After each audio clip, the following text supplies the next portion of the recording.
കോഴിക്കോട്ടേക്ക് തന്നെയാണ്. കോഴിക്കോട്ട് ദിൽഷ തിലകനുണ്ട്. ദിൽഷ, കോഴിക്കോട് നിന്നുള്ള ആവേശം എന്താണ്? എനിക്കറിയാം കൂടുതൽ പോർച്ചുഗൽ ഫാൻസ് CR7 ഫാൻസ് ആണ്. എന്താണ് അവരുടെ ഒരു പ്രതികരണം?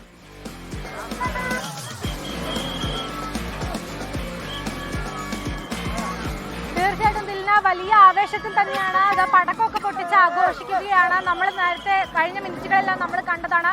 ശ്വാസം അടക്കി പിടിച്ചുകൊണ്ടാണ് അവസാന മിനിറ്റുകളിലെ മത്സരം അവര് ഓരോരുത്തരും കണ്ടത്. അത് നമ്മൾ നേരിട്ട് കണ്ടതാണ്. എന്തായാലും ഈ ലോകകപ്പ് വിശ്വവേദിയിൽ നിന്ന് ആരായിരിക്കും പുറത്തു പോവുക എന്നുള്ളതായിരുന്നു ആദ്യം തന്നെ ഉയർന്ന ചോദ്യം. അതിനിപ്പോൾ ഒരു മറുപടി കിട്ടിയിരിക്കും. എങ്ങനെ ഉണ്ടായിരുന്നു? ഒന്നും പറയാല്ല. അണ്ണന്റെ ഒരേ ഒരു തിരിച്ചു വരുവാന്ന് മലയിൽ കാഴ്ചവെച്ച കളിയിൽ ഇനി ഒന്നും നോക്കാല്ല. കപ്പ് തൂക്കിയൊന്നും പറയാനില്ല. കപ്പ് പോർച്ചുഗലിന് തന്നെ കൺഫേം. എന്തായാലും പോർച്ചുഗൽ ഫാൻസിനെ സംബന്ധിച്ച് പറയുകയാണെങ്കിൽ വലിയ ആവേശത്തിൽ തന്നെയാണ്. എന്നാൽ ക്രൊയേഷ്യ ഫാൻസിനെ സംബന്ധിച്ച് നമുക്കറിയാം വലിയ നിരാശ തന്നെയാണ്. ലൂക്ക മോഡ്രിച്ച് എന്ന ക്രൊയേഷ്യയുടെ പടനായകൻ, അദ്ദേഹത്തിന്റെ അവസാന വേൾഡ് കപ്പ് കൂടിയായിരുന്നു. അദ്ദേഹം ഈ വിശ്വവേദിയിൽ ഇനി ഉണ്ടാകില്ല എന്നുള്ളത് വലിയ വേദന തന്നെയാണ്. എന്നാൽ പോലും ഇവിടുന്ന് ആരാധകർ പറയുന്ന ഒരു കാര്യമുണ്ട്, ചില ലെജൻസിനെ അവർ ലെജൻഡാണ് എന്ന് തെളിയിക്കാൻ ഒരു കപ്പിന്റെ ആവശ്യമില്ല എന്നുള്ളതാണ്. ചേട്ടാ, എങ്ങനെ ഉണ്ടായിരുന്നു കളി? എങ്ങനെ ഉണ്ടായിരുന്നു? കളി നല്ല കളിയായിരുന്നു. എല്ലാവർക്കും കാണികൾക്കെല്ലാം ആവേശകരമായി രോമാഞ്ചം വിളിക്കുന്ന കളിയായിരുന്നു. പക്ഷെ റൊണാൾഡോനെ മാറ്റിയപ്പോൾ കളിന്റെ ഗതി ആകെ മറിഞ്ഞു.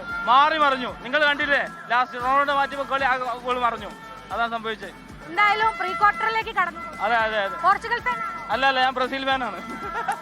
ബ്രസീൽ ഫാൻസും ഉണ്ട്. എന്തായാലും വലിയ ആവേശം തന്നെയാണ്. എങ്ങനെ ഉണ്ടായിരുന്നു കളി? എങ്ങനെ ഉണ്ടായിരുന്നു? നല്ല കളിയായിരുന്നു.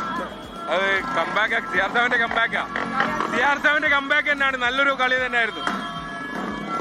എങ്ങനെ ഉണ്ടായിരുന്നു കളി? എങ്ങനെ ഉണ്ടായിരുന്നു? അടിപൊളി കളിയായിരുന്നു. ഒരു രക്ഷയില്ല. നമ്മള് ക്രൊയേഷ്യ ഫാൻസിനെ ഒന്നും കാണുന്നില്ല. മുഴുവൻ പോർച്ചുഗൽ ഫാൻസ് തന്നെയാണ്.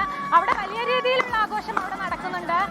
പടക്കമൊക്കെ പൊട്ടിച്ചിട്ടുള്ള വലിയ ആഘോഷമാണ്. വലിയ ആവേശത്തിൽ തന്നെയാണ് ഫാൻസ് ഉള്ളത്. കാരണം നമ്മൾ കണ്ടതാണ്, അവസാന മിനിറ്റ് വരെ ശ്വാസം അടക്കി പിടിച്ച് കണ്ട കളിയാണ്. മാത്രമല്ല, ക്രിസ്ത്യാനോ റൊണാൾഡോ എന്ന താരത്തെ സംബന്ധിച്ചും വലിയ നിർണായകം തന്നെയായിരുന്നു.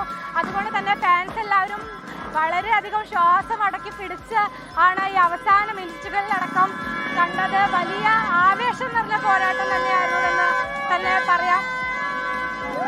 എങ്ങനെ ഉണ്ടായിരുന്നു കളി?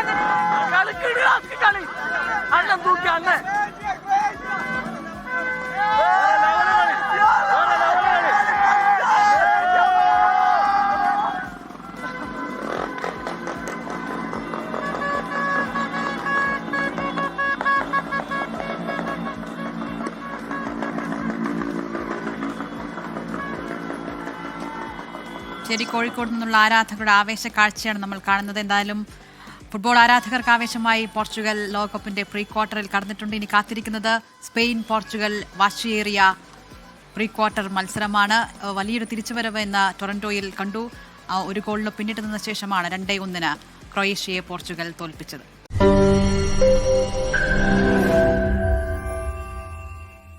ലോകത്തെവിടെയായാലും ഏത് സമയത്തും 24 വാർത്തകളും ഓഗ്മെന്റഡ് റിയാലിറ്റി പാക്കേജുകളും എക്സ്പ്ലെയിനറുകളും വിശദമായി കാണാൻ ഞങ്ങളുടെ യൂട്യൂബ് ചാനൽ നിങ്ങൾക്ക് സബ്സ്ക്രൈബ് ചെയ്യാം.